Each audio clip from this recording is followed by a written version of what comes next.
Hi everybody. In this video I will be discussing my experiences with employment and unemployment. My work history goes back as far as the age of 14 when I worked in my summer holidays for a landscaping company back in my city in 2004 and in 2005 and I think in 2006 as well. In my summer holidays I worked for this contractor essentially, and I also did a little bit of work experience in museums as well when I was 15 for my school, where everybody had to do I think it was it might have been a month's worth of work experience in some capacity or other. I was basically pretty much assigned to do that actually, because I couldn't actually decide what I wanted to do, and I think I'd left it too late basically to be able to sort of choose anything, which in the end actually kind of worked out quite well, because I actually ended up enjoying that experience, and it probably was actually the best thing that could have happened to me, as far as me being a 15-year-old and having no real world experience of anything really, apart from that kind of pretty basic duties of my landscape assistant, whatever position, gardener essentially. So it was good to have that. I was essentially, really it was more of a kind of, it was really just a kind of like security kind of a position really than anything else. When you look back at it now, it's like I don't even really know what I even really did there. It was just kind of like walking around the place, and that was basically it really. I was just like walking around the museums really. I think I was told to go in this one for a few days and then another one for a few days, and that's what I did basically. I don't know if it was a full day thing. I think it was just a few days per week. I don't think it was all every day of the week from what I can remember, but I could be wrong. It may have been. I think it may well have been 2 weeks or 3 weeks straight kind of thing. It might have only been 3 or 4 days, but I can't really remember. But so that was an interesting kind of experience, because I didn't really have any real kind of duties really. It was just kind of, I think it was just something for me to do basically, to tick a box essentially. It was just like, and it was a really lovely guy. I wish I could remember his name now. Sadly I can't, but must have been a guy, must have been approaching 50, I'm guessing, maybe. Very, very classy gentleman. I think it was a historian. Because he seemed to know, I don't know if he actually was or not, but he certainly seemed to know a lot about histories. I don't know if he was an actual historian for the whole lot. I don't know if he was like a teacher or something, or if he actually just was one of the historians for one of the museums specifically, or if he went in turns with different museums. I can't remember, but he was a really lovely man actually, and he was really reassuring and gave me a lot of confidence actually. He was a really, really kind man, and I think I may have seen him again I think I may have seen him a few years after that whole thing. He probably didn't even remember me, maybe, I can't remember, but I always remembered him. He had a bicycle. He was kind of like a bit of an old-fashioned kind of guy. He's kind of not a misfit as such, but kind of, you could kind of tell that he longed for a bygone era kind of thing. He was he was kind of middle class, kind of upper working class, I guess, middle class, I'm guessing, but very kindly, very softly spoken man, and just a very friendly, caring individual from what obviously he basically was responsible for my time there, and I really enjoyed it because I was surrounded by all this history, and he used to teach me things about the different exhibitions and so forth, and I just loved it. I loved the whole thing. I loved the smells of the place, the sounds, the whole experience of it was really, really interesting. And I didn't really do much. It was lovely because I had this freedom, and because essentially it was just to tick a box for the sake of school. So really, my work experience, if you can even call it that, was kind of, it wasn't really work experience, even with the landscaping thing. It was more of a kind of it was a means to an end situation, whereby during my summer holidays I got some money, even though I was actually working illegally, but I did it because I guess maybe they thought that I looked a bit older than what I was, and I was kind of sheltered anyway for the most part. So it was eye-opening when I think about it as a 34-year-old man, in many ways, and in some ways I'm glad that I had those experiences, but in other ways I kind of wish I hadn't as well. Wish I had gone down a more serious route and done something, more something that would have potentially inspired me or influenced me into an actual career, really.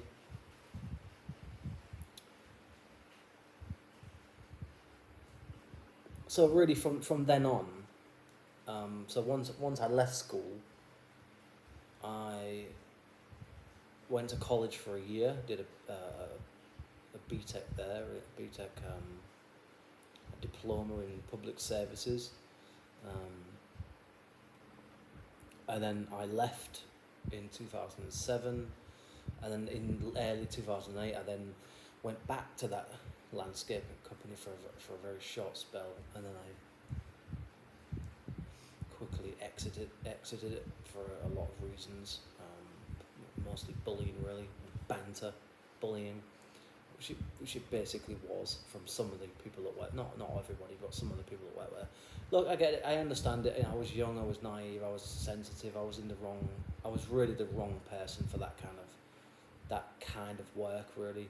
But I did it because I wanted to be close to the machines, the tractors, really. That's the thing that I loved about that company. It was the triple mowers, the radar mowers that they had, and the case 4230 tractor, and the vans and things. It was the trailers, and it was all those kind of things, the sights, the smells and things.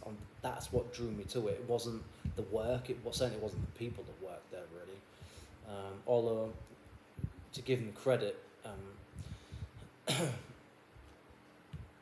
Kevin and his brother Carl, they were, for the most part, they were pretty decent lads, really, and they did.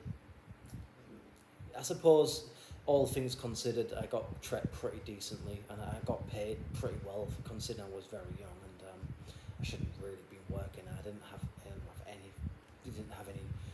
didn't need me necessarily. I certainly didn't have anything in the way of experience, real, skills or anything like that to bring to the business. Not that it necessarily needed anything, but so I'll always be thankful for Kevin, the boss. I mean, technically it was owned by Kevin and Carl because the brothers started the business.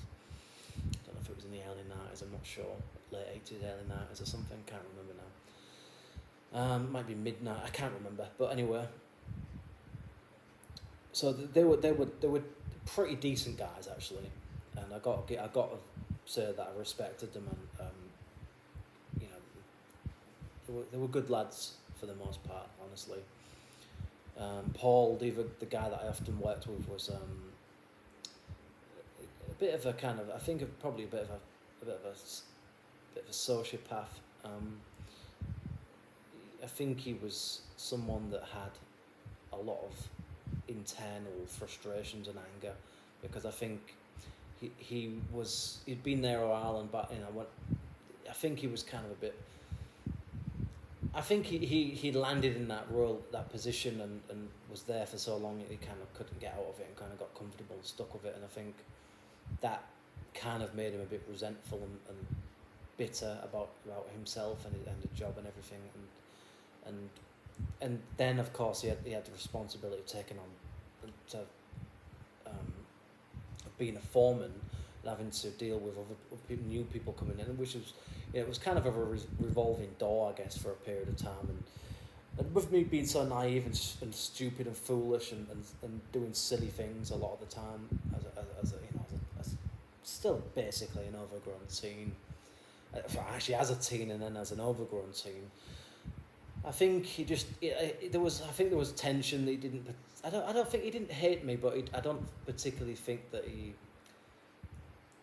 I think he respected me in a way, because, you know, there was a lot of people my age that were doing jack shit, basically nothing, and I think he respected me, and I think a lot of the lads did for the fact that I got up early and I was a hard worker, and, you know, I got stuck in and grafted in that role as much as I could.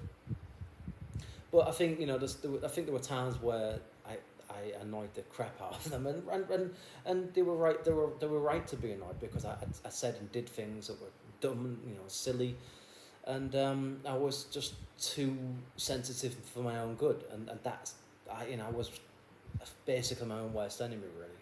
I think, for a period of time, so that didn't help really,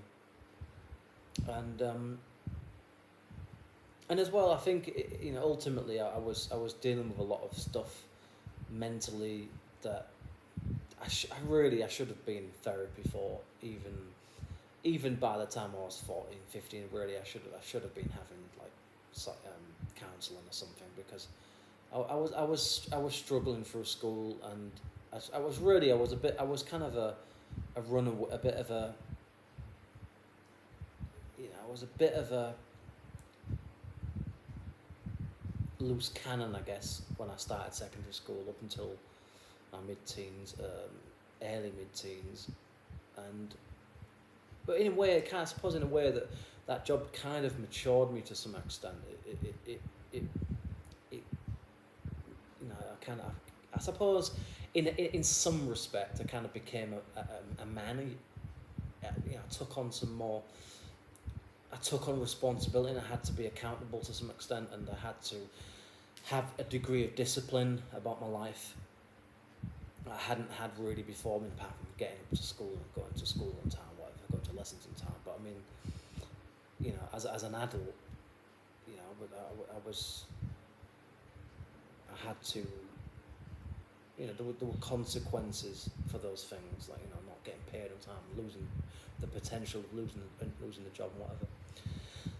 So again, that was basically kind of more or less my introduction to employment and to becoming an adult, really.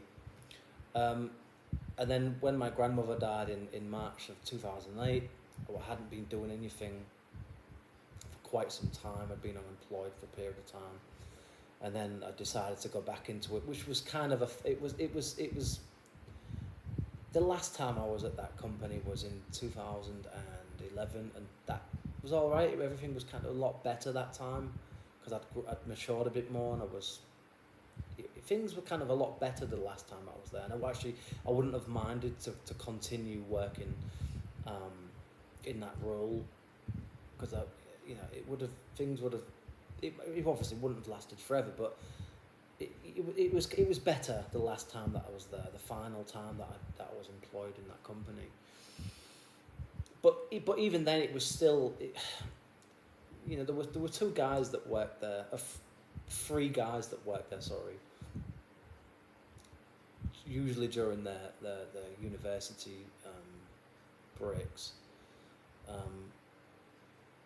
There was just a lot of piss taking. Yes, there was some banter, and it was just, kind of just like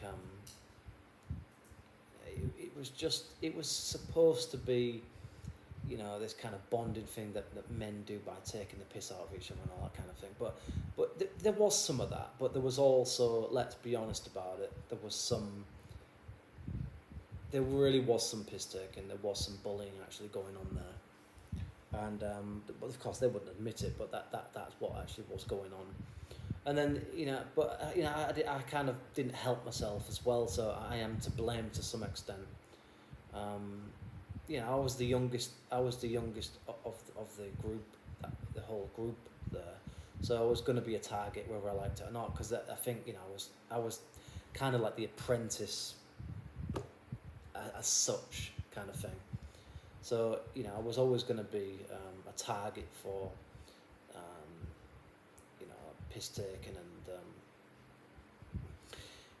practical jokes and things like that, and banter. But it wasn't always that. There was, I think his name was Tom. Tom, to be honest with you, it wasn't that bad. It was actually kind of decent lad, really. For most of the time, he was all right. You could kind of get along with him, but you never really. He was a bit two-faced, and I think because I'd come from a working class background and he hadn't. I don't know where I think he lived outside the city. I think. From what I don't know if he lived in Beverley or somewhere. I can't remember, but he was more like middle class really than he was working class. At least that's how I perceived him to be. Whether I was right or wrong, I don't actually know. But he'd obviously he was studying sports and whatever. So he'd obviously kind of, it was fairly well spoken. He was knowledgeable. He seemed like a pretty decent guy, I suppose. But I suppose everything's based on, your perceptions of things are based on what you've got prior experience of, and so I don't maybe he wasn't quite as middle class as I thought he was. I don't know. There was always that kind of like classism crap going on between those lads and me. I always felt it was just always kind of. I didn't know as much as them, and I wasn't. There was just a hell of a lot of piss taken, and it wasn't always. It wasn't always that they were laughing with me. They were laughing at me a lot of the time, and that's kind of partly why I left in the end, because I got tired of the constant harassment. Basically, is how I saw it. And you could say, well, you're maybe just too sensitive. Maybe I was sometimes. Maybe I was, but there definitely was piss taking going on, and it was a case of, laughing, making jokes and taking the piss at my expense and laughing at me a lot of the time, and that over time it just wears away at you, and you just think to yourself, well, I'm just in the wrong environment here. I'm not around people I really would like to be around, and maybe I'm just too young and kind of inexperienced, and I was barely a man at that point, really. So there was it wasn't an ideal situation for many reasons, because I hadn't trained in any way. I wasn't really bringing much to the table. Which is kind of been a bit of a overriding theme of my life, I think, which is kind of why I'll mention the things I'm going to mention in a few minutes. So, that whole experience was it was useful in the sense of, I wanted to make my dad proud of me, kind of thing, because I wanted to show him that I had some kind of potential, I guess, and I wanted to earn my own money, because I wasn't, honestly, I was still technically a kid, really, when I was working there to begin with, practically a kid, and so I wanted my own money. I wanted to have money to just, I wanted to. I guess I was longing to be an adult, kind of thing. I wanted to be an adult. I wanted to prove myself, kind of thing. But ultimately that thing kind of, I don't know. I think there was a sense of. There was just a lot of the time it was. It was bullying, dressed up as banter, kind of thing. That's what I genuinely believe that was going on there. Especially there was one guy that I had a real particular hatred of. Can't remember his name. I'm glad I can't remember it. But there was one guy. I don't know if he was around about my age, but it was a real tosser. It was a real vile, nasty piece of work, and I hope I never see him again. But yeah, he. I just think that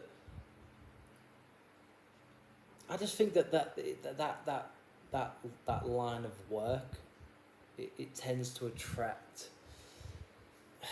You've got people that are there because they just want a quick kind of buck, kind of thing.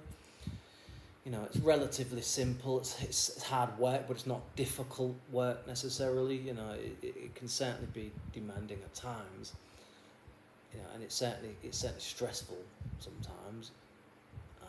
And you're always having to, you're always at kind of battling the elements, kind of thing, and that kind of starts pissing you off after a period of time, especially in the spring and towards, it's mostly in like middle of springtime when it's pissing it down all the time, and you're getting caked in grass and weeds and things and all sorts of crap, and it's a mucky job. It's a dirty way of earning a living, but it is, if you can hack it, if you can tolerate it, you can make all right money from it. But you're not certainly going to get rich from it. But you can have a decent standard of living. You could back then anyway.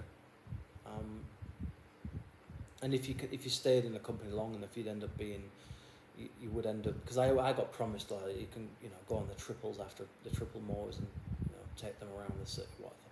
Go to the schools and places that they cut the grass in a contract with. Because that's how I actually got to know about the company, because I saw them at my school and my primary school, and then they eventually got replaced for some reason, and then I saw them at my secondary school as well. So they were around me for a good 10 years.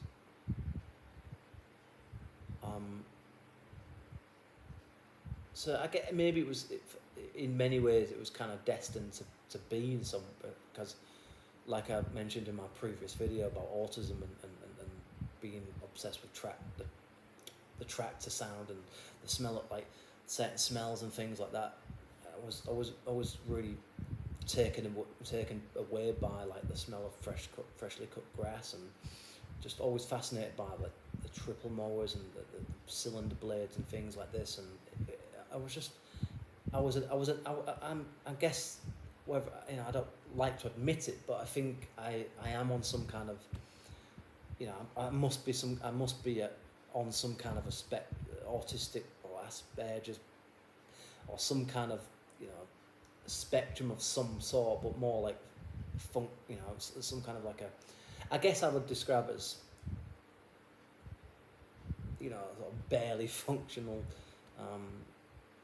autism, I guess, is what it would be, with elements of OCD and ADHD, things like that, anxiety, depression, things, some degree maybe of learning disabilities. So I think it was my luck. At the end of the day, I chose to go into that. I decided to get involved, and I think really in some way that the boss Kevin, he kind of, I think he wanted me to he liked me, respected me. He didn't probably obviously he probably thought I was a dumb cunt and I was a fucking idiot, and it would have been right to think that, because that to some extent was the case in some ways, but I think a lot of the guys had some respect for me because, I was the youngest of the group there, and I'd been on and off working for the company since I was 14. So, it was, they respected me but didn't always like me, kind of thing. It was I guess maybe I was just a little bit, I wore my heart on my sleeve, kind of thing, too much, and that was a recipe for disaster, because they sniffed out that weakness and then they preyed on it. And that's one of the worst things you can do with working class, kind of male dominated settings, especially when in terms of like landscaping or in the trades and things like that. It is bonding to a point, but there is a lot of piss taking because it's such a kind of dull environment. It's a way of colouring the day and kind of getting through it. But often it's usually at somebody else's expense, and they dress it up as banter. It very well may be sometimes banter, but when it's somebody that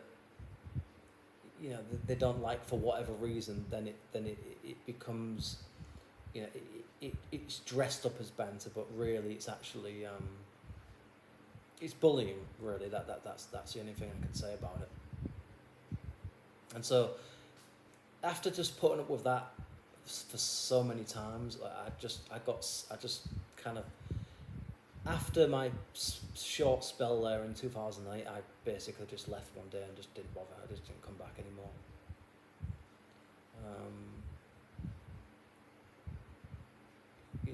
I was a lot younger then, and I wouldn't have reacted. The thing is, I was too reactive. That's the problem. That's why they ended up being. So it's not all their fault. I'm not trying to blame them for everything, because I did bring some of it on myself, but they should have known better, and they certainly shouldn't have piled on, like a kind of, a pack of wolves at time, which is kind of what they did. Fed off each other, and it just became kind of toxic and unbearable and intolerable in the end. And I just decided that fuck this, I'm not tolerating this shit. And I wasn't. You don't get paid enough anyway to put up with that crap. The job's hard enough as it is. And then when you've got that constantly all, for 8-9 hours a day, every day, 5-6 days a week, it's just like, I was just done with it. I was ready to give it up and just move on. And so that's basically what I did. So, after that, I was unemployed again for quite a long period of time. And in my city, it's not unusual actually for people to be unemployed for a year or two, if not longer, because the city is so dominated by part-time work, dodgy contracts, dodgy agencies, and certainly in the last 10 years, there's been a lot of 0-hour contract stuff. So it's never really been an ideal place for, let's face it, low or no skilled or unskilled, people. Certainly, yeah, maybe you've got more of a chance if you're just fresh out of school, kind of thing. But I think once you're into your 20s, and certainly by the time you're 30, it's a difficult job market anyway. And I think ultimately that's kind of why I latched onto that job and I kept going back, because it was always there, and I felt that I could always, no matter what, I guess I could always go back to that if shit hit the fan, because it was kind of out of desperation that I did it. Not in a psychological, not in a sense of I'm depressed, or I need. It was not like that, but I was like, well, what else am I going to do, kind of thing. That's like, okay, I'm either going to be employed, or I'm going to try and do this. And so for me, that was, because at the time the company was still based in the city, not far really from where I lived, so it was easy to get there and back. So it worked out very well, actually, for the periods that I was there. It was convenient. It was, in some respects, ideal, and it worked because there was no real requirements really, and as long as you did your job and you did it as best as you could, you really was kind of left alone for the most part. And again, Kevin, people, I think some co-workers that I had at the time, they often talk shit about the guy behind his back, but it's not like he didn't know that, because that's what employees do. He always talk crap about the boss, the management, whatever. So it was more than anything else, it was a means to an end, and it was an opportunity, and it was good while it lasted. And in 2011, in 2010, I'd had a very short, whirlwind relationship, if you can even call it that. It was a kind of very, very naive situation that I ended up getting myself into with my ex, and I don't want to talk too much about it because shouldn't deserve the airtime, to be honest. Doesn't deserve the breath it takes to talk about it in some ways. But that came to an end, and again, I met her in, I think it was September 2010, and I basically, I think, moved in with her into her place, her flat, in, may have been November, possibly, maybe, I think it might have been November 2010, and we stayed together, living together, until I think it was June 2011 or July time, can't exactly remember now. I think it might be the middle of June. And so I was at a point where I had to move in with a friend because I didn't want to go and live back with my parents after being there, and kind of trying to become an adult slowly, but kind of getting used to my independence and kind of just having a nice, better environment to live in. And so I thought, well, I'm not going to go back home and live with my parents because that's a toxic environment, sorry, but that's the truth of it. That's the truth of what the situation was. So I was just like, well, I better go and live with somebody that. What are my options here? I either go back home or go and try and live with somebody else. And so the only person I could live with at the time was somebody that I met through a course that I'd been on. I'm not going to mention his name, but he knows who he is, and people who know me know who I'm talking about. It's like the family do. And so I moved in with him, and that was kind of all right, actually, to be honest, for a period of time. But then he started getting paranoid and worried. I think he had some serious mental health issues himself. Certainly had PTSD for some reason. Don't know if he'd gone through some kind of trauma or something as a kid, or so. I honestly don't know. But I think ultimately he didn't really want me being there to begin with, and it was just a thing. It was kind of just like, is this going to be my interest thing kind of situation? So I understand it.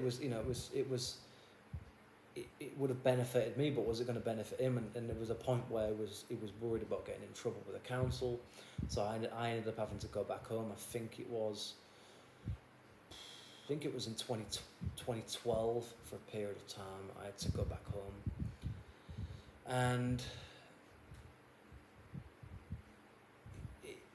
that just ended. That was a nightmare at the end. Really was a nightmare.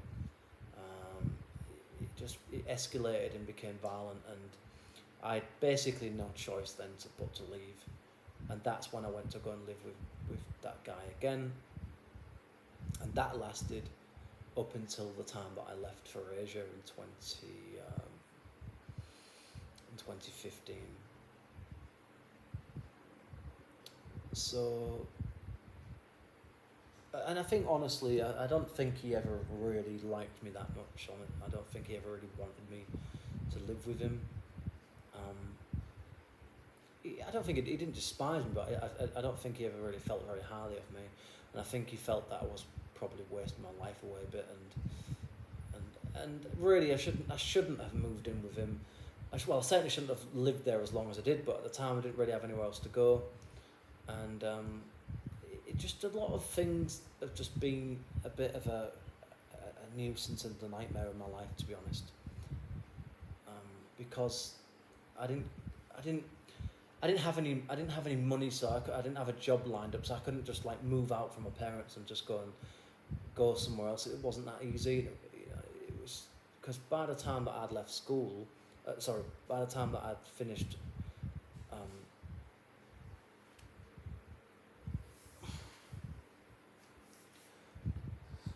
by the time that I'd left, that job in 2008, it was practically, the economy, we had the financial crash in 2008, and that just kept getting worse and worse over the next few years. And in a city like Hull, where it was already there were already a lot of issues. It was just it really was a nightmare of a time, actually. Being at home was a nightmare. The economy was a nightmare. I didn't have anything really. Okay, I had my certificates from school. I had my college BTEC diploma for what it was worth. Really, it was worth very little. I should have really stayed on, but it was always something. It was like, okay, I could have stayed on. I should have stayed on to do the BTEC National, which I think was another two years or something. I could have really made more of myself at college. I could have done more. But ultimately, I decided in the end that I didn't. Apart from David, who was leaving anyway, I didn't really know anyone else really that well there, and I never really felt that I belonged in that kind of environment anywhere. I didn't come from an academic family. I didn't come from an affluent family. I just came from essentially, it pains me to say it, but I came from a broken home, really. I came from a toxic situation with toxic people, and I just in certain ways had become toxic myself because of being around it so long, being influenced and taking on all this behaviour, this learned behaviour. So growing up, it wasn't ideal, and having to move in with that guy was all right for a while, but then he kind of started to become a little bit dominant and overbearing, and started, almost like assume the role of a kind of stepfather type thing, because he didn't have any children, so I guess he saw me kind of like his son in a way. So he was trying to influence, and I'll give him the respect that he did in some ways shape me in certain ways, and he was a good influence in some respects.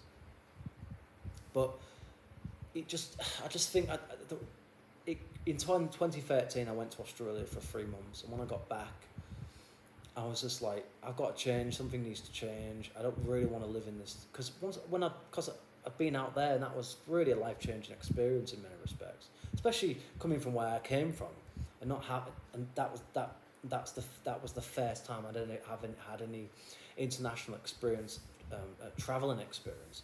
So that was a lot more impactful than maybe it should have been, and so that kind of played on me when I got back. I was just like, well, what am I going to do now? I'm back in this place again, and not living with the people. I'm not in a situation I want to be in.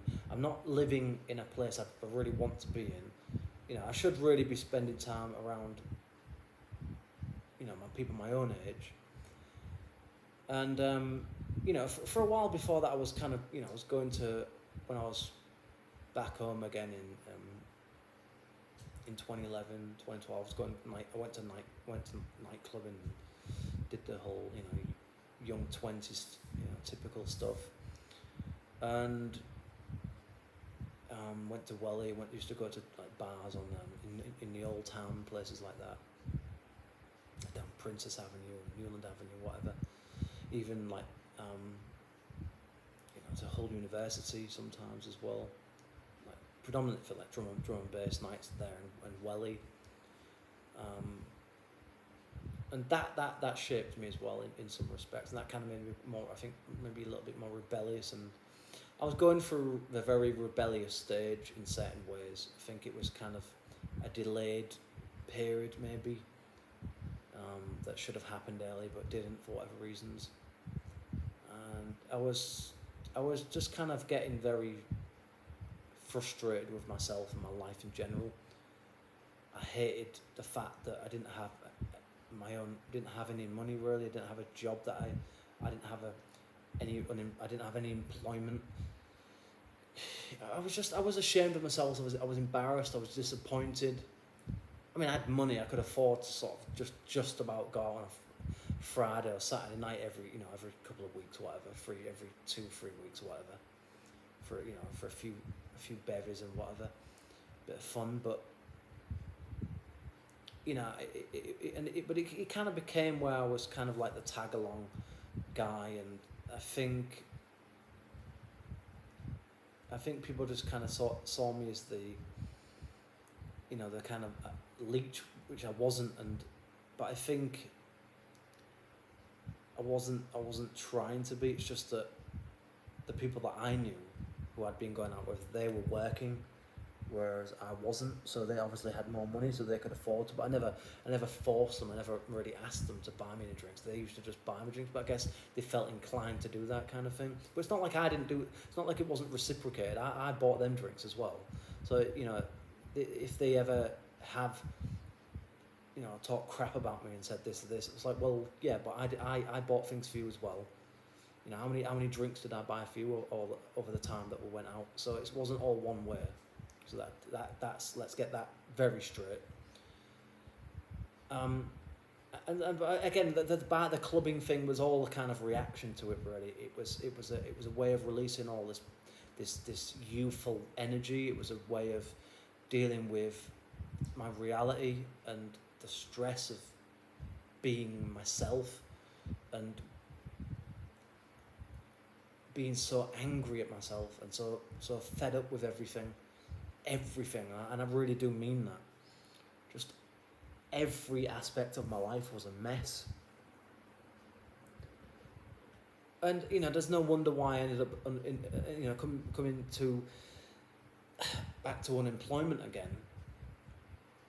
It's no wonder I'm not surprised why I've been unemployed for so long over the years and for so many long stretches of time, because I think I was broken. I was really ruined by a lot of things growing up, and I don't think I fully realised that until I was in my mid to late 20s.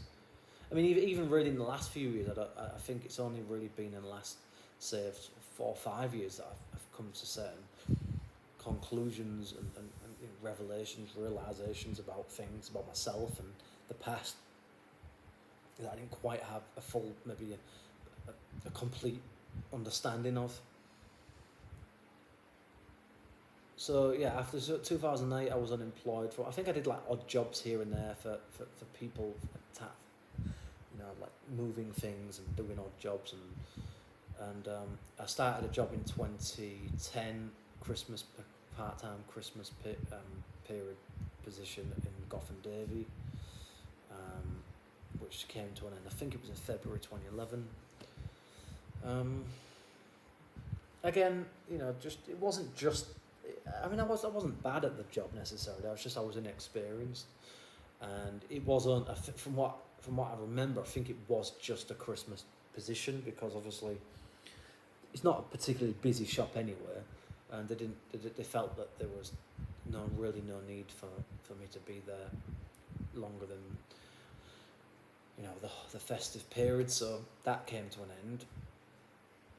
And obviously, again, without really having any skills or very, very, very little to give. I wasn't ever going to be, landing any real serious long-term positions or contracts or anything with a lot of companies, and so I was unemployed for very, very long spells of time. From the moment that I left school,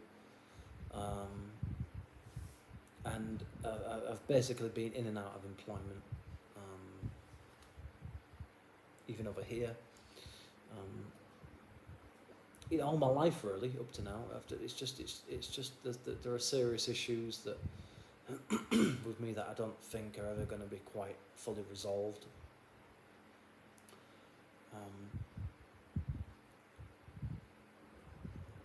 So 2009 rolled around and wasn't a particularly eventful year from what I can recall about it.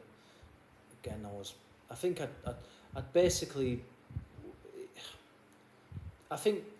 at the time, because of the economy and everything, there was more kind of sympathy for those who were out unemployed, and there was more help for people as well. And then 2010, 2011 came and went. A relationship, like I mentioned before, came and went. And then, in 2010, I was put on a course for a few months, 2 months I think it was, where I met some people from school and met some new people, and that's where I met Sally and Dane and the other guy that I ended up living with. Some really nice people, actually, just kind of down on the luck and just victim. I think in some, I don't like using the word victims, but in some ways, perhaps their own worst enemies, in some ways kind of self-inflicted problems. But in other ways, I suppose really they were, to some extent, victims of the scenario, the situation and the city that we're in, and the economy and how things have progressed and things have changed, and just the fact that the UK it just seemed to be getting worse and worse and worse as the years went on. And 2011, I was basically trying to work towards my TEFL certificate, and I was trying to get out of the country, and that didn't come about then. I was still very much madly in love, or what I thought was in love, with my ex-partner, and was until a few years later. So that was all that really occupied my mind for a very long time, which I don't think I could really have controlled it much, but it was very, very, very silly looking back on it, and I wasted a lot of precious time and years of my life on that person, and it really is probably one of the biggest regrets of my life, because those were the years that I should have been out there and having fun, and by having fun, of course, I mean partying and having sex, let's face it, and meeting people and kind of playing a game a little bit as young guys, which is not like I didn't try to some extent, because I was out, I did go clubbing and I did chat to win from time to time, but nothing ever really came of it. Like I said in a few videos back, I didn't really have much of I wasn't that confident anyway. A lot of the people I met were students. They were either just in the middle of their studies or coming towards the end of them, and so they were, and a lot of them came from very much better areas of the city, or on the outskirts of the city, places like like Cottingham, Beverley, Caerkeller, Swanland, and places like that. Like Hessel, nice areas, basically, like more middle class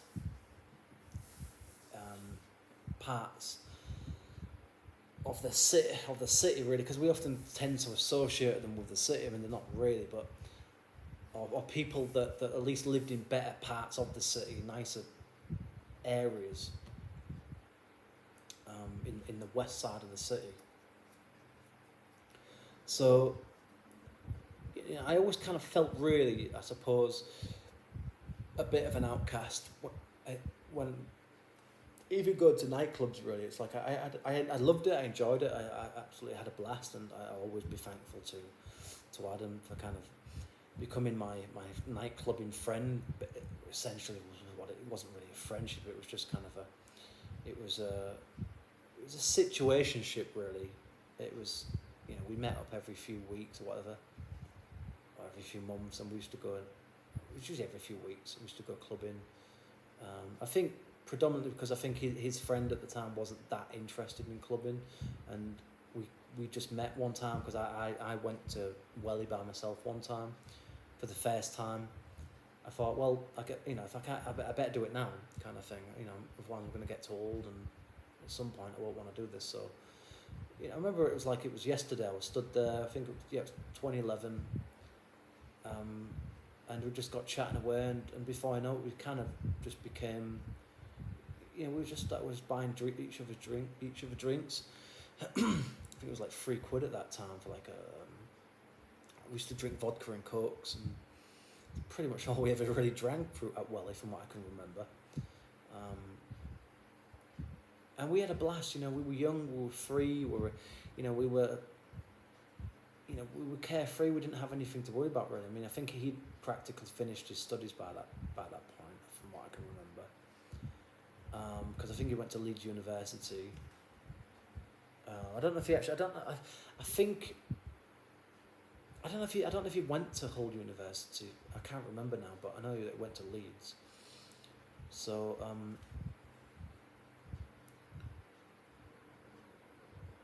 yeah, and he obviously had, because he was working at Strawberry as a graphics designer. And that's how I ended up getting into in contact with another guy I'll mention in a minute, in 2012. Paul, who was a Romanian guy, quite fairly well educated, intellectual, very skilled individual, but very. I think he was probably psychopathic, actually, in some aspects of his personality. He was very dominant, very kind of controlling, and things. I guess the overriding theme of this whole thing is change. It's been, my whole life has been a constant.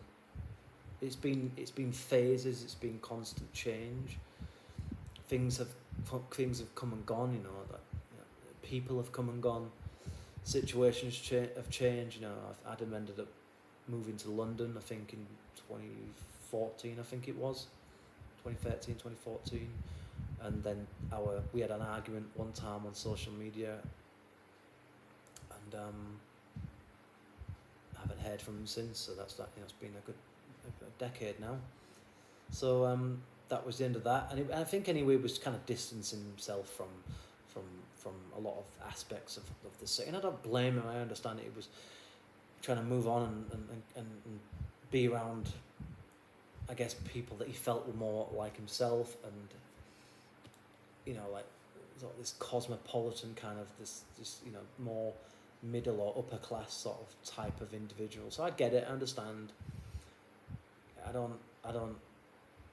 I think ultimately I was disappointed in the guy, but then we had a bit of an argument, and I think honestly, we were never close anyway. It was just like I said, we were just clubbing pals. That's all it was. I mean, and even then it wasn't every week. It was just usually when they had the Shinobi events on at Welly, or just whenever he fancied going to something, and I guess didn't have anybody else to go with, so I was just kind of like, I think he saw me as a kind of, I think he liked me in some ways, but I guess it was more of a thing of like, well, who else? I think it was like, well, I've got no one else to go with. Let's just call David. He's all right. He's kind of he's tolerable. He can have a good laugh, and he likes his music. He knows his music, kind of thing. And So I don't think it was anything, there was no I don't think there was anything malicious behind it or anything, but it was, let's face it, it was just it was a phase we both went through, it was just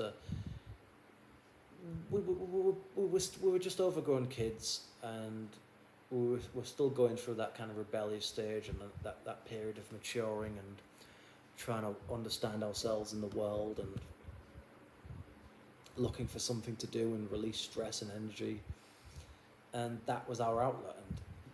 But I'm thankful that I met the guy. I'm thankful to the experiences. I'm thankful for the things that he did for me.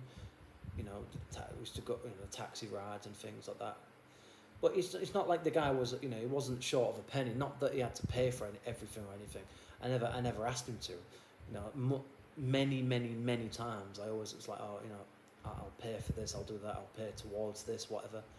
And I did. So it wasn't all like, it wasn't me. It's not like, it's not like I'm like a all a taker or something, because I'm not that kind of guy at all. That's not me. But the circumstances were that he had a good paying job as a graphics designer, well, a fairly good paying job probably for for a salary in Hull. Although clearly it wasn't that great, because otherwise he wouldn't. But he moved to London for a new breath of a new sense of life, really. I think there wasn't really much going on in Hull. Let's be honest about it. There wasn't much going on apart from, and it wasn't about the music. For him, I think he predominantly moved down to London initially for his job, because he had obviously a lot more opportunities back then than he ever would have probably had in Hull, but also because of the fact that it was London, and I think he wanted to make his parents proud of him. Look, I've done something, I've been somewhere, I've made something of myself. So I get it. I understand we had different paths. He went one way, I went another way, and I don't have any grudges against the guy. I don't. Like I said, I was disappointed in him in some ways, but I understood his decisions, and then ultimately anyway, it wouldn't have mattered anyway. Even if he had stayed in Hull, I would have been leaving anyway eventually, because I was planning to get out of the country at some point. So it all kind of, everything kind of works itself out in some weird kind of way, eventually anyway. So, in 2012,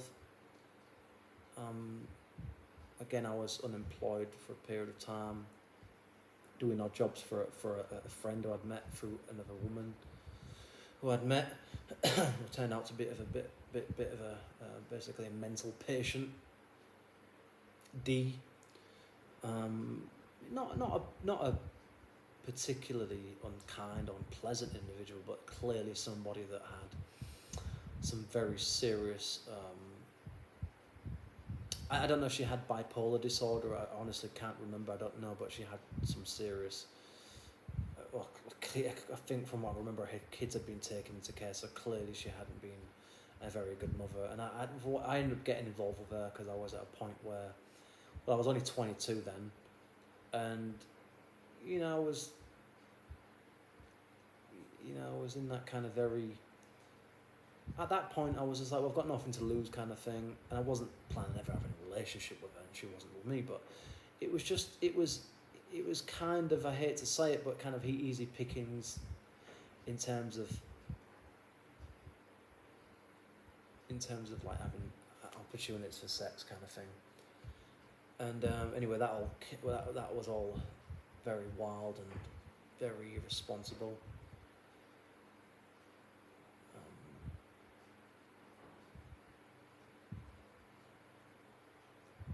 And that essentially ended my friendship with the guy that I had getting to know her through, Paul.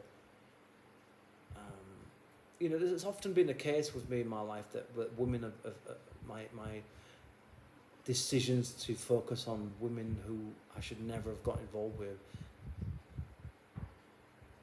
resulted in friendships dying, basically. Or maybe they would have died anyway, but probably a lot quicker than they would have done so. So moving on, a lot of things came and went. I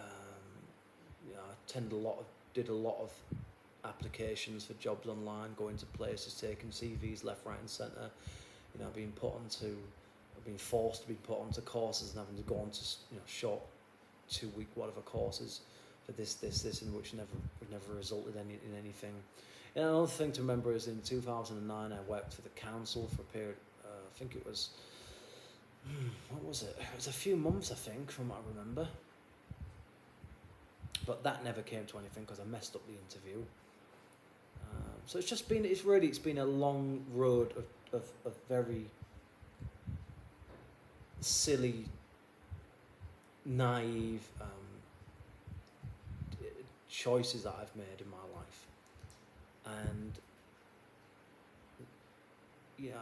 at school I never knew what I wanted to do. I never really had a path. I was never really encouraged to do anything particular. I was just kind of encouraged to have basically, as depressing as it is to say, basically I was like, you either go on the dole or you go and get some crap job that you're going to hate after a few months. Basically, there was one of my options, and those were the kind of things that I was kind of pushed towards in a way.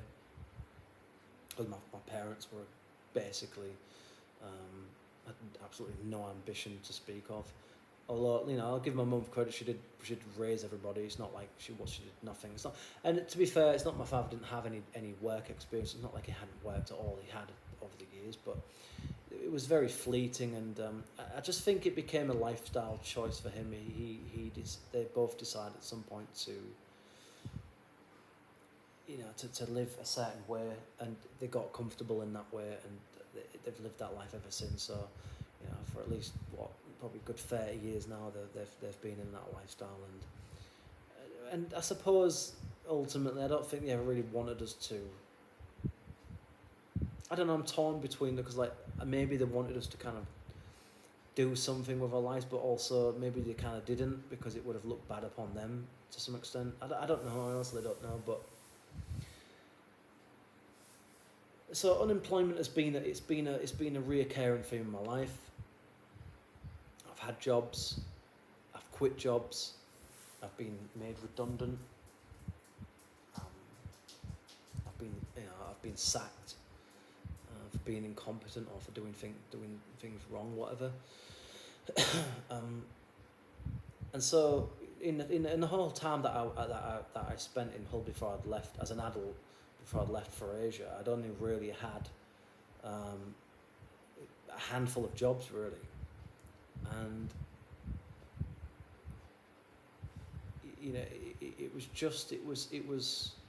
I just got to a point when I came back to Australia. I think that for me was kind of like breaking point, and I decided basically then that I'll give it one last shot in the city to try and find some kind of work, because I did some voluntary work for a period of time in 2014, and then I'd landed a job in very late 2014, just before Christmas, as a porter for Kingstown Furniture, kind of like a sort of like a handyman sort of / joiner kind of thing. Delivery, removal sort of thing.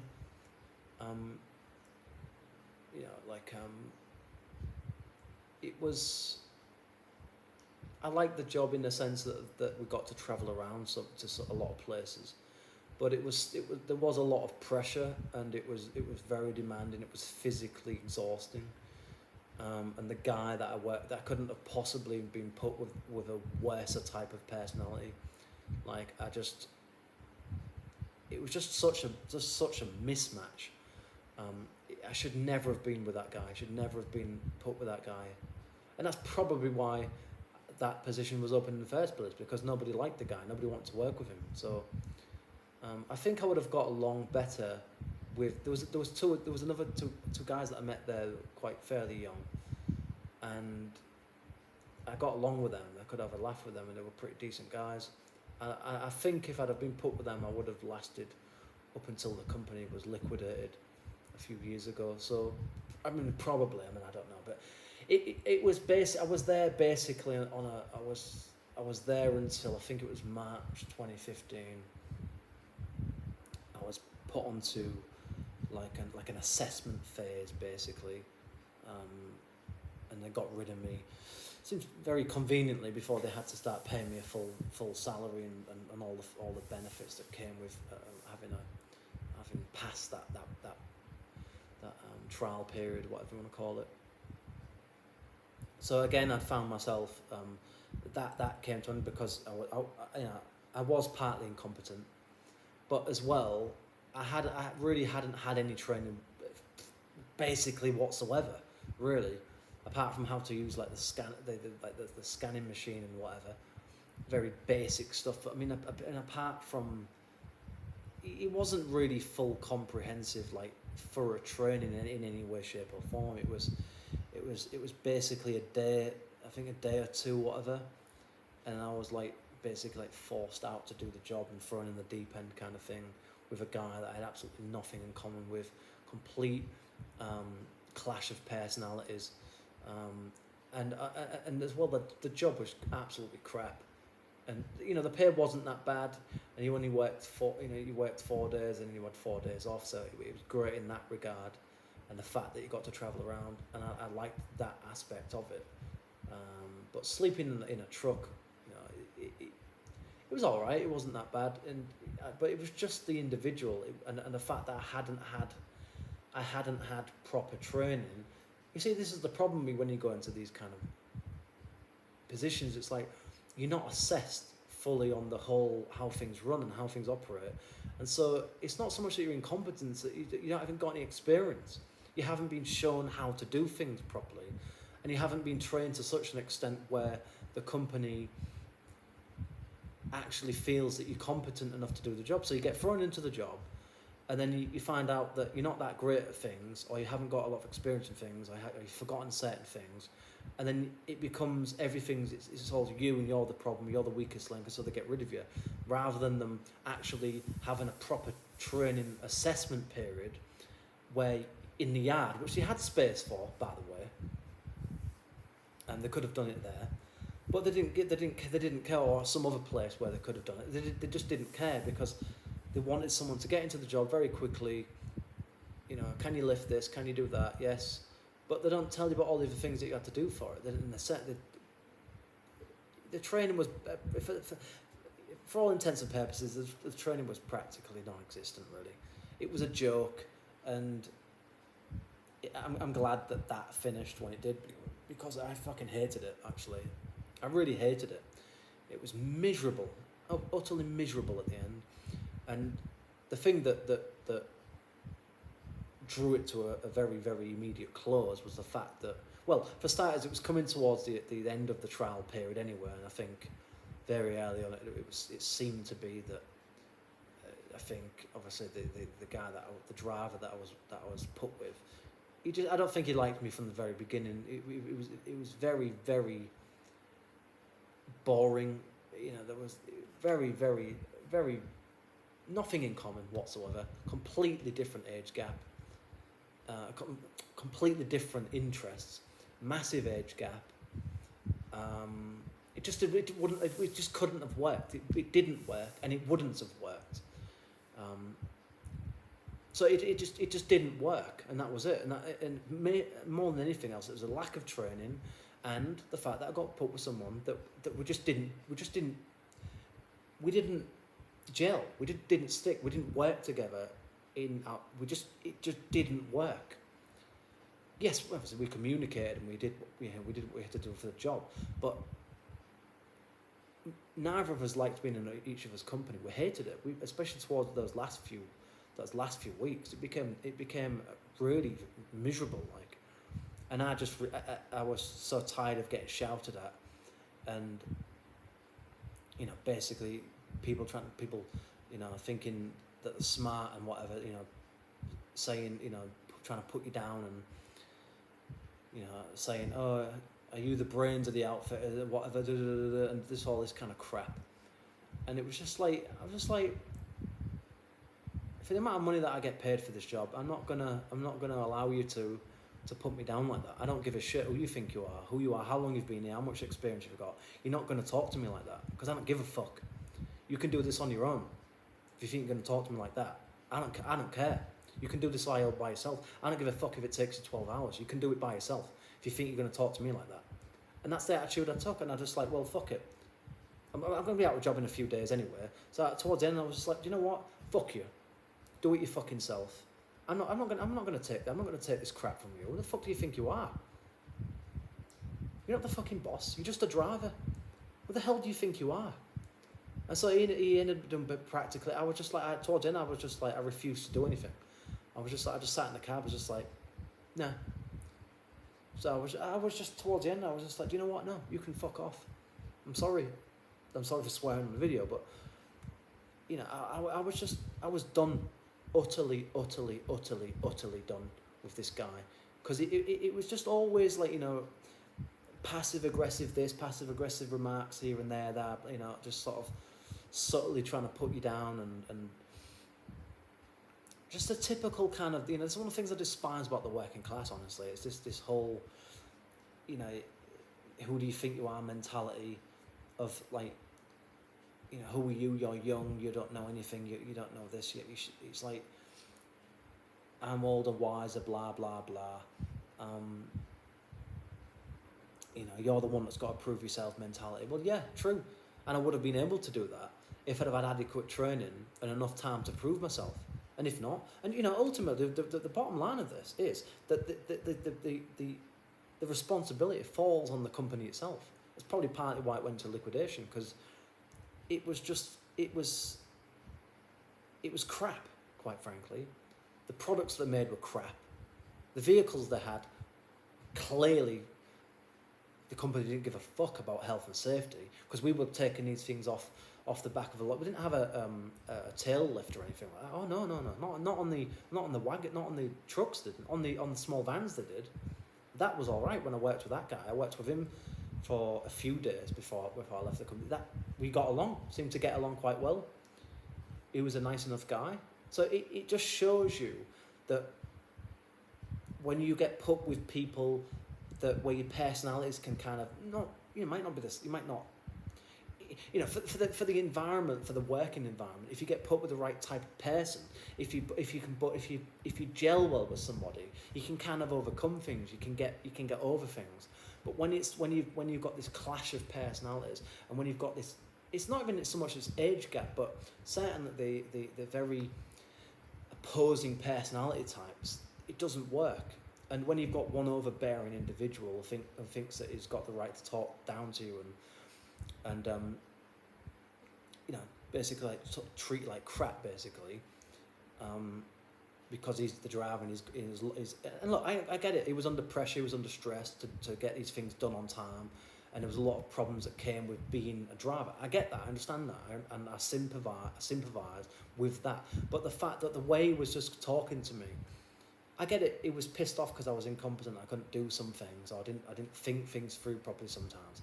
I understand that, but it was just the way it was talking to me. I was just like, just constant passive aggressiveness of him. I was that fucking close from like assaulting the guy. That's where I was at. That's how at my wit's end I was with it. And I'm not like that, really. I really am not like that. So that just goes to show you how toxic it was, and how, I admit, I made mistakes. I wasn't perfect. I was incompetent. I did some things wrong. But I also had worked hard, worked long hours. I was tired sometimes. I didn't get a lot of sleep. I wasn't eating very well, all right? I was eating crap most of the time, so that wasn't helping. I was exhausted because there were 12-hour days. I was out of my comfort zone as well. He'd been doing that job for years. I'd only been doing it a few weeks, few months. So there was all that stuff played into it. But I'm just the idiot that doesn't, I'm just the idiot that's the carefree young idiot, that's the moron type, the doesn't give a fuck attitude kind of, that's what I think he saw me as. It wasn't that. It was just that I was in, again, around the people that I didn't get along with. It's as simple as that, really, more than anything else. Complete misjudgment on the company's part. I mean, really, they shouldn't have employed me, because I wouldn't have any experience in that line of work. I think they just felt that I did well in the interview and wanted to give me a chance, and I respect that and I appreciate that. But, at the end of the day, it's like, you decided to take me on, so it is your responsibility to make sure that I'm actually good at the job or not. And if I'm not, then that is to some extent your responsibility, and that's your problem, because you didn't give me you didn't provide me with adequate training to do this job properly and to a standard that you think is acceptable. That's the bottom line of it. Whether I was incompetent or not, and I was in certain ways at times, not all the time, but sometimes, but that is a reflection upon the company as well as myself. So it's not all just me. It's important to look at things truthfully and openly, and to look at everything that's involved in it. So that didn't work out, and anyway, the company went into liquidation only a few years later anyway. So it whatever, really, just whatever. Honestly, it was just, I tried my best. I clearly wasn't good enough, and and I asked, and the thing is, there was just no flexibility with these companies. It's always an excuse. It was just like, I asked them, can I work in, what can I possibly do this then? If I can't do this job, could I possibly work in the factory doing something else? Because that's what they put me in eventually. I ended up doing that. And I actually didn't mind that, to be honest. It was all right. But, again, I was in the wrong job. Something I had no experience in, no skills in. It was just, but the reason that I did it was because I was desperate. I'd been volunteering for a period of time. I thought, I've got to get out of this. What am I going to do? And I wanted to go abroad for a period. I wanted to try and go abroad. So I needed to get a job to save up money to do that. And that's kind of why I did it. But I knew it wasn't going to work out after like the first, probably like certainly after Christmas. It was like, I think leading up to Christmas, because it was coming up to the first holidays, like, we kind of let things slip a little bit, and it wasn't, there was less sort of tension, I think, in the air. But I think after Christmas,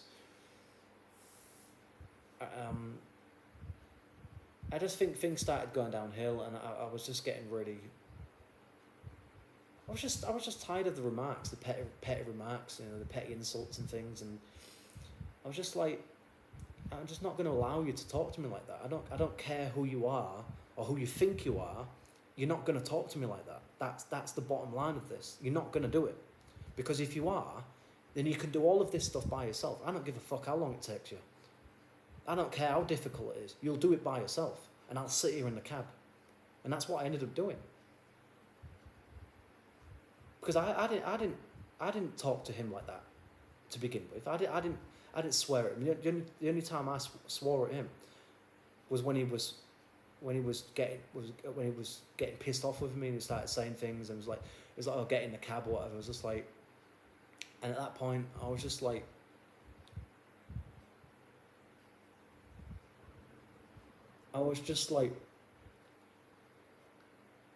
I'd be very careful what you say next if I was you, because if you want this shift to be a nightmare, I can make it a nightmare for you if you want to, because I can do that. I can just sit in here all and you've got a responsibility to take me back to the yard. By law, you have to do that. So it doesn't matter to me. I couldn't give a fuck where we are, what we're doing. I don't care. You're not gonna belittle me.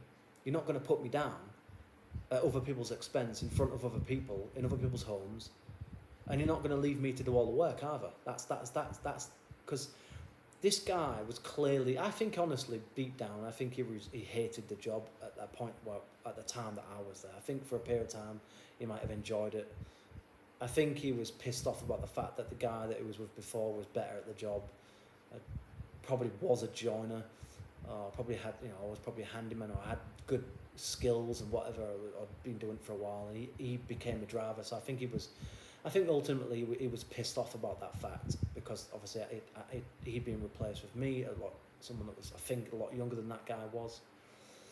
So it was, it was just,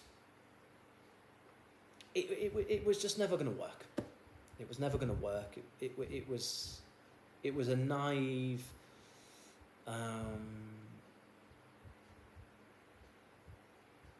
there was a lack of there was clearly very little in the way of foresight, I think, from the company's point of view, from the manager's boss's point of view, and I just think that they needed someone quickly, because it was coming up to the festive period, and obviously they had a lot more orders on. And so I think there was a lot of bullshitting going on. I think they never really had any intentions to keep me on long term anyway. I think it was just that they had their main staff. They were looking for someone extra for the Christmas period, probably more than anything else. And then that's probably what they did for a long time. They got people in for a set period of time, got rid of them, got in people in again when it got busy, whatever. But there was just a lot of I remember there was a lot of customers complaining about things, and just all the bullshit that went along with it. You turn up to someone's house and they hadn't moved things out the way for you to bring, these fucking heavy wardrobes up 2-3 flights of stairs or whatever, or just customers complaining, or they don't want something now for whatever reason, or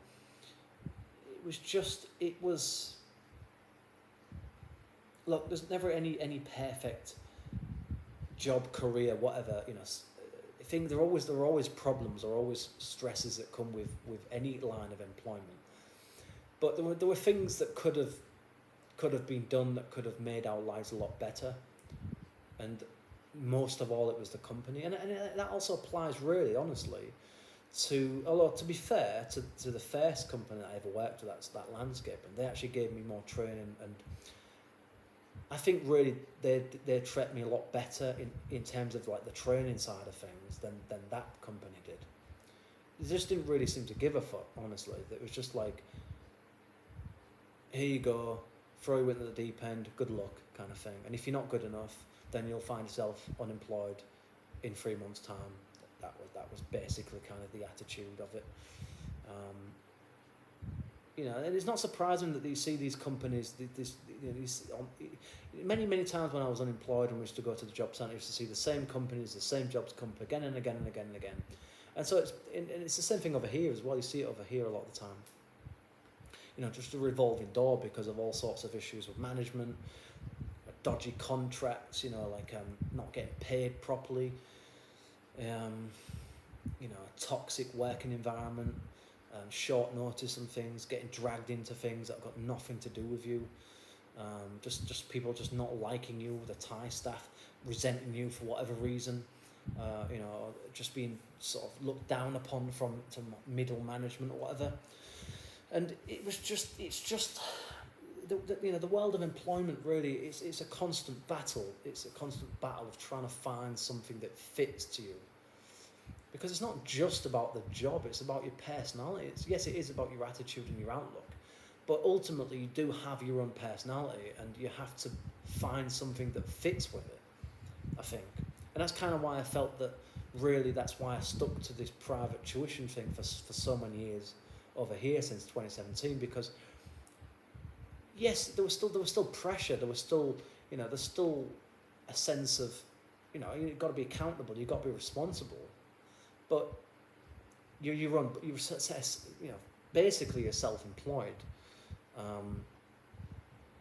and you've got no one breathing down your neck, really, apart from the parents from time to time, pressuring you to help them with this test or that exam or whatever, or they're not quite happy with their writing skills or speaking skills or what pronunciation or whatever it might be, phonetical stuff, whatever, comprehension stuff. So it's I basically jumped from one ship to another drowning boat to another one, and I was kind of, a weight to some extent, dragging it down in some way, perhaps. So it is me to some extent, I accept that. But it's also the fact that there are just so many problems and so many delusional people and so many complicated aspects to the world of work that can make it very difficult for you to decide to stay in something, or for companies to decide to keep you on for long enough. So yeah, that whole thing didn't last very long, and then in March 2015, I was going through kind of a bit of I was just really pissed off with myself again. I was just sick and tired of this pattern, and I was tired of, sort of my hopes being crushed kind of thing, and I was like, I finally got a decent job here, but I can't keep it because of this, or because the company doesn't like me because of that. It wasn't so much it was a company, it was the guy I worked with, obviously had ruined any potential of me ever getting any kind of other work in that company. Barry Greaves. Tosser.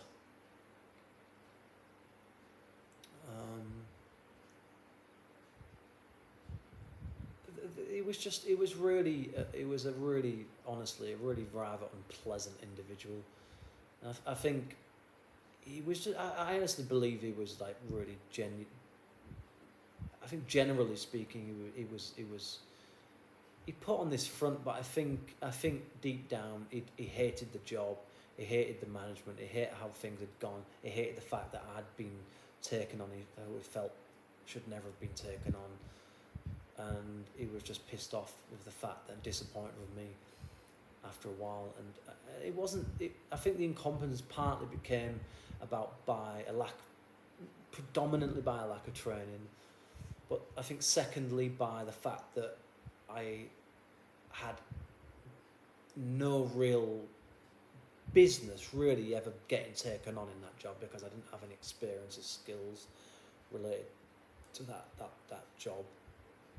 And thirdly, which was essentially the icing on the cake, but for all the wrong reasons, the fact that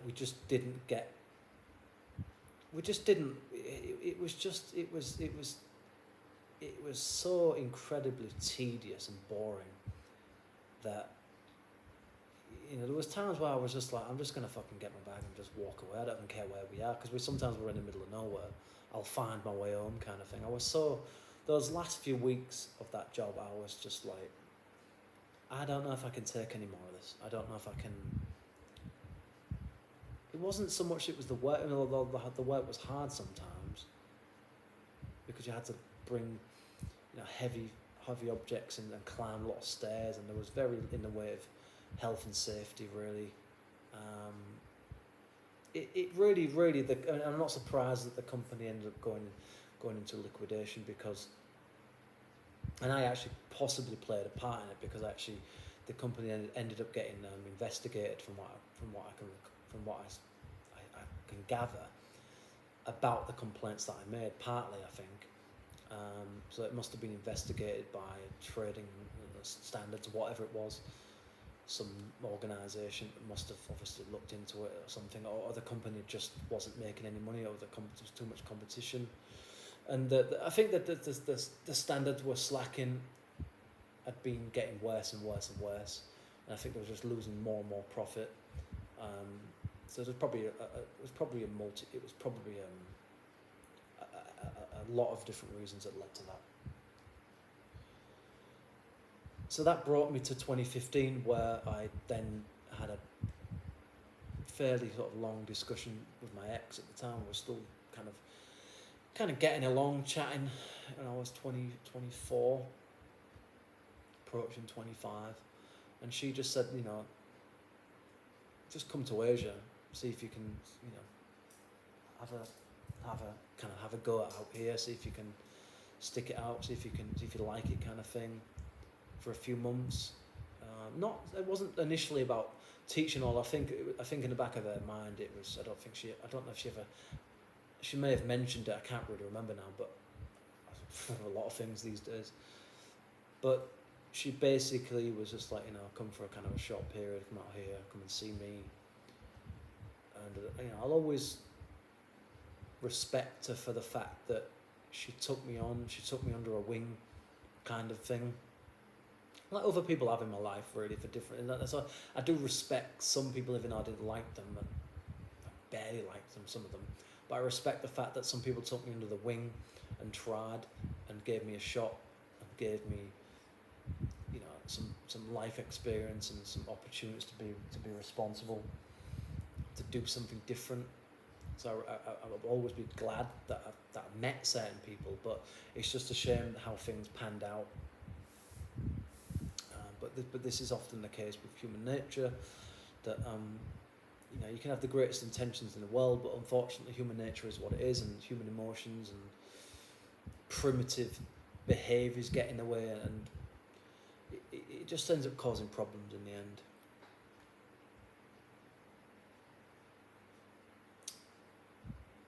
And so that's what led me to, essentially, I was at wit's end completely. I was just like, I'm staying somewhere that I don't want to be in anymore, with a guy that's twice my age, pretty much.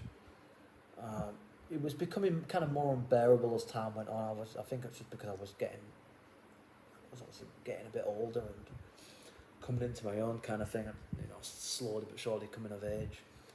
And it was like being around like being around your parents, kind of thing. It was just like, I don't need this shit. I'm not going to listen to you. You're not my. It's like I respect certain things, but this and this, like, I think you're kind of crossing the line now. That's the approach I took to it.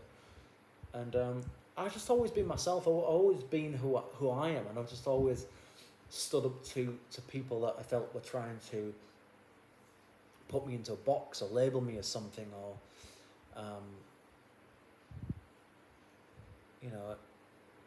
kind of like trying to dominate over you for whatever reasons, or control you or manipulate you, or like just discriminating against you for whatever reasons, or just making your life a misery, basically, trying to knock your confidence, your self-esteem.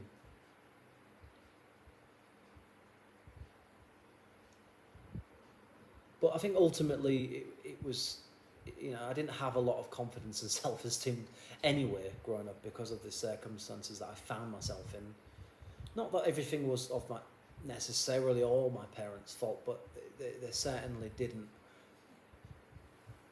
They made some very bad choices, I think, in the late 80s, early 90s, that led them into a life of some very, very toxic cycles that fed into what we became as adults, which is basically messed up adults with, I think, honestly, degrees of trauma for various reasons, being exposed to, let's face it, domestic abuse, alcoholism, too much passive-aggressive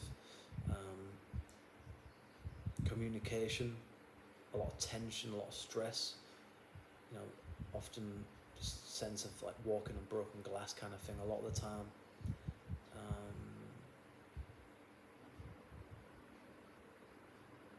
Just kind of a bit of a vile environment, really, growing up. And so I think I just never really, I think I ever felt like I was ever really worth anything, or was ever really going to do anything with my life, because I was never pushed towards, or never inspired or never influenced by my parents in any real shape or form to do anything, to be ambitious, to go out there and make something else. I was never really, I had to do it myself, off my own back. But I was influenced by some people, some things along the way, but it certainly wasn't my parents, that's for sure. Which is unfortunate, but that's the truth of it. That's just the reality, cold, harsh reality of it. they didn't really have anything to offer as parents, really. And so it's not surprising that we ended up being the same way. You know, it was like father, like son kind of thing. You know, it was. But at least I did try. At least I made some kind of an effort to try and break away from that cycle of you know, this kind of like crabs in a bucket mentality kind of thing, and this sense of, you know, you got to stay where you are. You should be loyal to your own city, your own situation. To, you know, to this just all this sort of social class garbage, really. It's just a lot of garbage. It's just a lot of old attitudes, and maybe it would have worked. Maybe it worked at one point, but I think my generation, really, a lot of people of my generation wanted to break away from that lifestyle of being on benefits, and or anybody that cared anyway. A lot of people didn't. They ended up kind of getting into a lot of trouble with the police and being, you know, antisocial, being kind of just tearaways and nuisances to the community, just becoming vile individuals. Some of them, for a period of time. Some of them ended up going to careers and jobs and whatever. Respect to those people that have made something for themselves.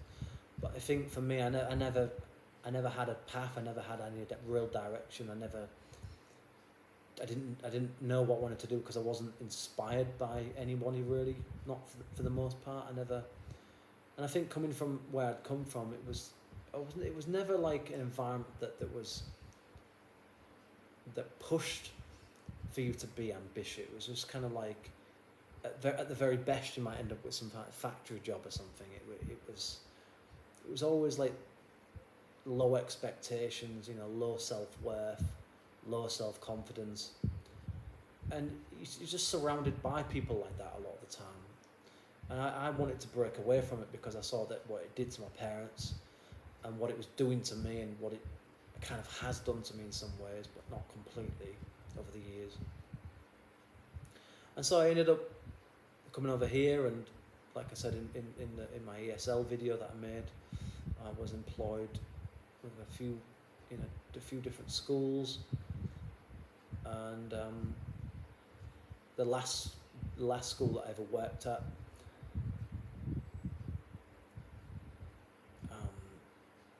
I think ultimately what's happened, I think probably, if I had to pinpoint one thing, I think that's been perhaps the foundational problem, maybe, is imposter syndrome.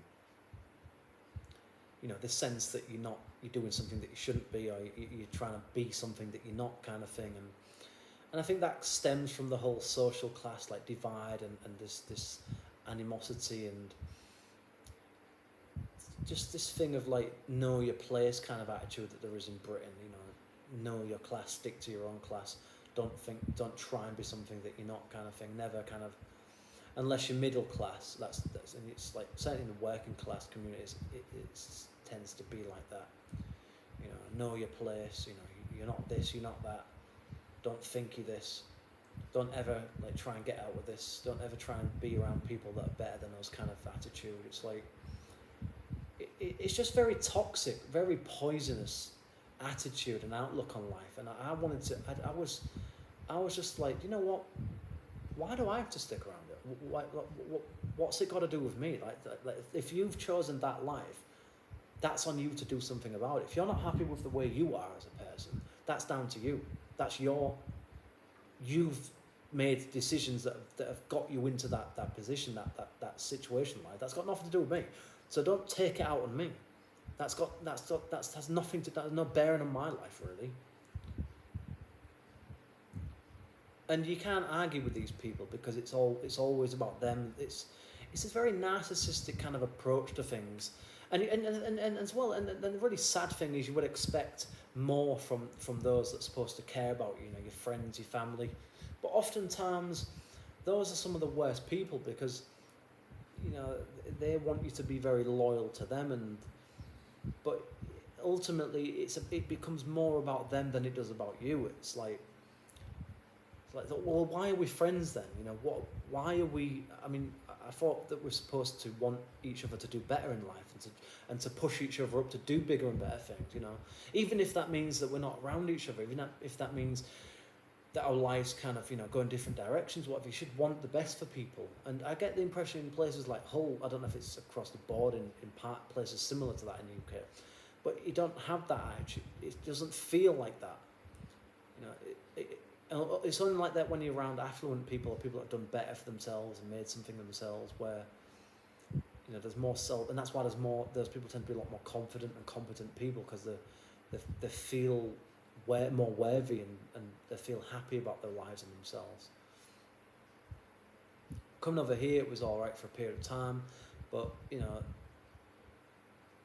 coming back just before I finished the video, coming back to the whole point of this video, being unemployed, and what unemployment can do to you and what it has done to me over the years. Even really, honestly, doing this part-time gig thing, I essentially see myself really as unemployed and potentially even unemployable now, because I've been doing this for so long that the prospect of going back into the classroom is very daunting to me. And so I think, honestly, for the last few years, I've been in this. It's debilitating, and it's kind of ruined my life at many points in my life, because it's pushed me away from opportunities and people that could have helped me, and I could have become more of somebody and done more things and had more experiences, and it would have led to more opportunities and things. And that's this constant battle between fight or flight. And I think what happens over time is when you've already come from a very negative, self-destructive environment anyway, and when you've been around that for so long, it seeps into every part of your being, and it becomes a way of life. It becomes the norm. You believe that that's how you should be, and that you shouldn't ever aspire to do anything different or be anything different, and that anything else is a threat to you, kind of thing. And that and over time you become very, very insecure about yourself, and you feel threatened by a lot of things around you. And when any time that there's anything that could potentially change your life for the better, you see it as a threat, and you find yourself being more drawn towards the flight. You become triggered very easily by the flight thing, and it becomes very convincing, and so before you know it, a year, 2 years, 5 years have gone by, and you haven't done anything. You've become paralysed by your own insecurities. You've become paralysed by by being stuck in this state of comfort for too long, and not wanting to be criticised, not wanting to be judged by people. And that's why you end up being unemployed for 30 years and being on benefits for the rest of your life, because that's what it does to you. It is partly the economy that can screw you up, and being in the wrong jobs, the wrong kind of, not wrong, but not being around people that get you, understand you, or being around people that might be similar to you, or at least people that have personalities that work with yours. Then you just end up in a constant cycle of wanting to change but not being able to, kind of thing, being just constantly disappointed with yourself and other people, and finding that people don't want anything to do with you anymore because you don't change, and you are all kind of mouth. You're all talk. People say actions speak louder than words, and that's often the case. And it's hard to break away from this life, this routine, this lifestyle, even of self-isolation, almost like kind of like quarantine kind of thing. And it can be extremely difficult to break out of it. And I think for some people, you essentially become institutionalized, I think, in the end, if you're not careful. And as well as when other things are going wrong in your life, it can be even harder to get out of it.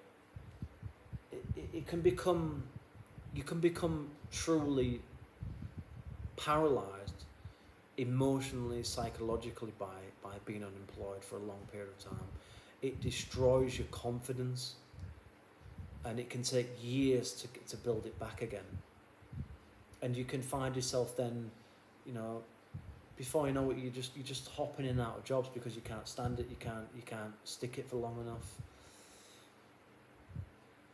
And you essentially become unemployable, or you end up in a state of underemployment for years. And it is of your own doing to a certain degree. But there are obviously psychological problems and issues and baggage and trauma that have contributed to it. And even with therapy, it can still be extremely difficult, and it can take a very long time to get over it, if you ever really do. But that doesn't mean I'm not a defeat. I don't take a defeatist approach, but I think you have to be real with yourself and say, I don't know if I can do this. I don't know if I can. I'm going to try, and that's kind of where I am at the moment. I've been for the last few years. Like, I've applied for things and then had interviews, and I'm like, don't know about this. I don't know if I can do this. And you don't realise how vital having confidence in yourself and having your self-esteem intact is. It can work wonders for you. And low confidence, it destroys you. It destroys your outlook. It destroys your friendships, your relationships, and it can make you bitter and twisted and resentful and really, really fucked off with the world and people around you, and really irritable and potentially dangerous almost, because you're kind of looking for things to put that at bay, kind of thing. It becomes a constant battle of trying to stay sane, really. Depression can be, it engulfs you. It's like a storm almost. It's this thing that eats you up, and you can become more and more vulnerable to other problems as time goes on. Health issues, physical health issues, and certainly mental health issues. So I wish there was some great solution that I could say. I don't think there is, really. I think that you can only try and gradually improve and work upon yourself slowly, and not expect too much from yourself, but have some kind of belief, even if you don't necessarily completely believe it, that you are worthy, that you can be more, that you can do more of it in your life. But also be honest with yourself and say that, I'm broken. I'm really broken. I'm really struggling here, and I don't know what the exit is. I don't know if I'm going to be able to deal with this. I need help, and I don't know what to do. There's something severely wrong with me, and I think it's going to take me a long time to deal with it. But I can't just sit around doing nothing. I've got to try and change.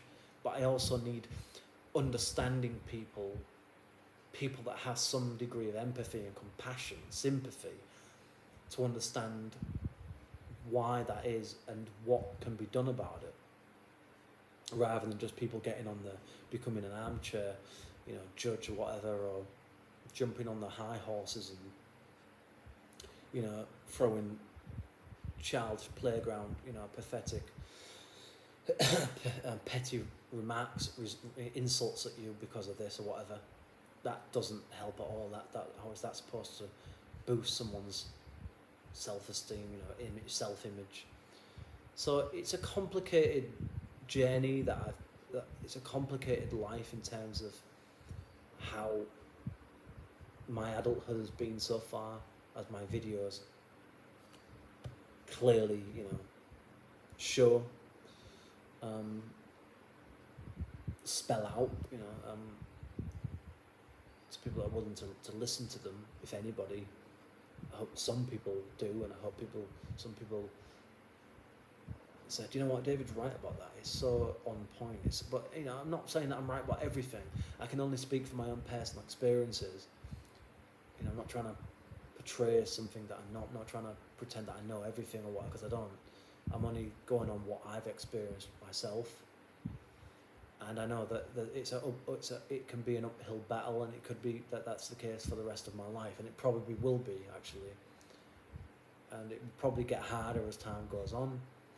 And I know that if I don't do something soon, it's going to get virtually impossible to hold down a job. Because it kind of becomes an addiction, I think, is what I'm trying to say. This lifestyle of unemployment, it kind of becomes, it sort of becomes a choice. It becomes an addiction, really, I guess, that you can't break out of, or you can't break out of for long enough, because you find yourself being drawn back into it when you're faced with that fight or flight response and discomfort. It's really an often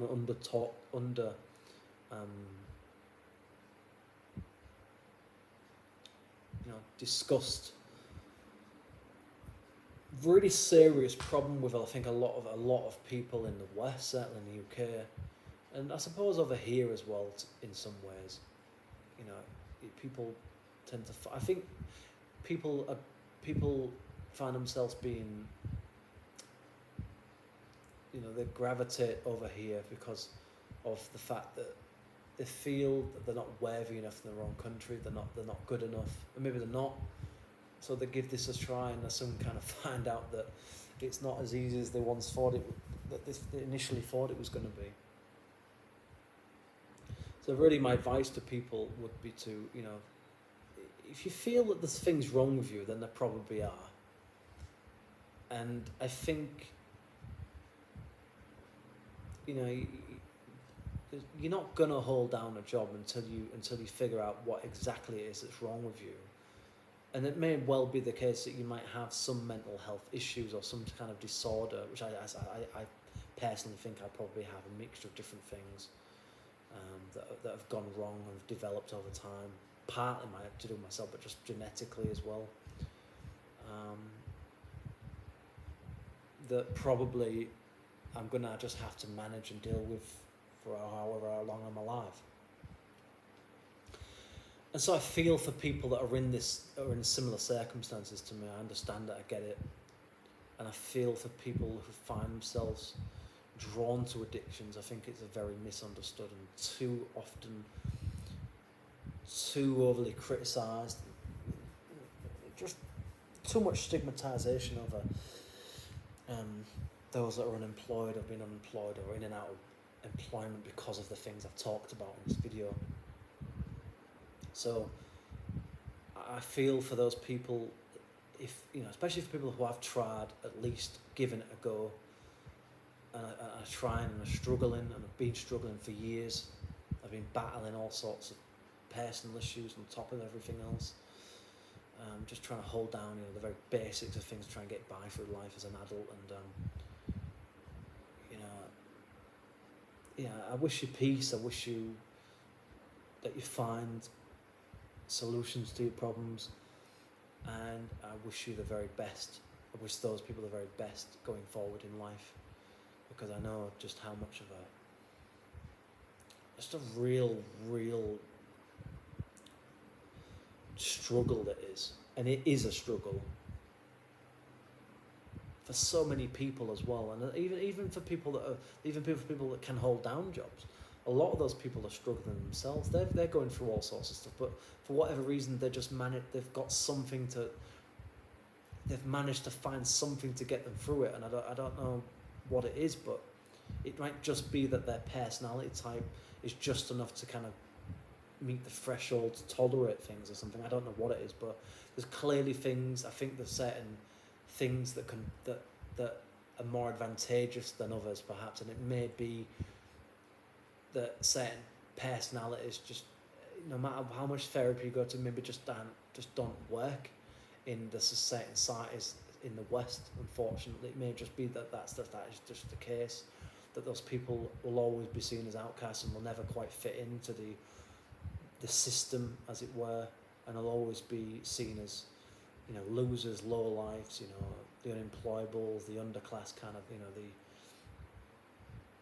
the troublemakers types, or whatever you want to class them as, you know, the leeches of society, the undeserving, poor, whatever, you know, they want to be people like to brand them as.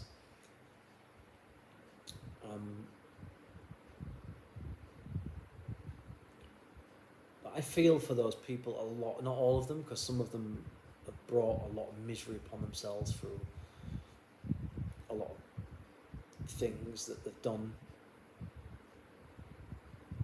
you know, that they knew were bad choices to make. But for those who haven't, you know, broke the law and who've come from difficult backgrounds, and I'm not trying to say that, oh well, it's all just, it's just an you can't just, you know, it's everybody else's fault, it's this, it's that's fault.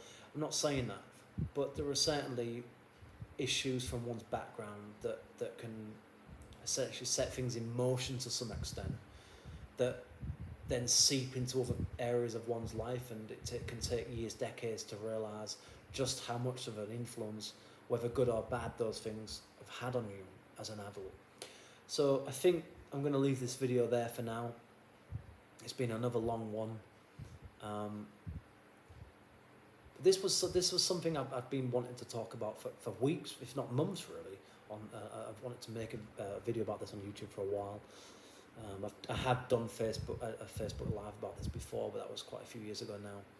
So what you're going to find on my YouTube channel is stuff like this, is you know, an hour or two's worth of discussion of a particular topic that I've been thinking about or been worrying, stressing about on any given day or whatever, with the hope that it resonates with other people, that other people find something useful in it, and maybe it can help somebody in some way. I don't know.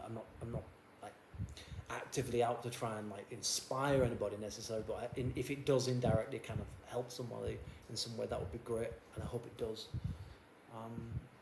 But if not, I hope you find it interesting at least, and that for those that know me or think that they know me, they can come here and they can learn more about me, because I think a lot of the time I've been misunderstood in my life, and this is kind of my platform to explain myself in a relaxed way, in a thorough way, as best as I can at the moment I'm making the video, so that people can understand me in a more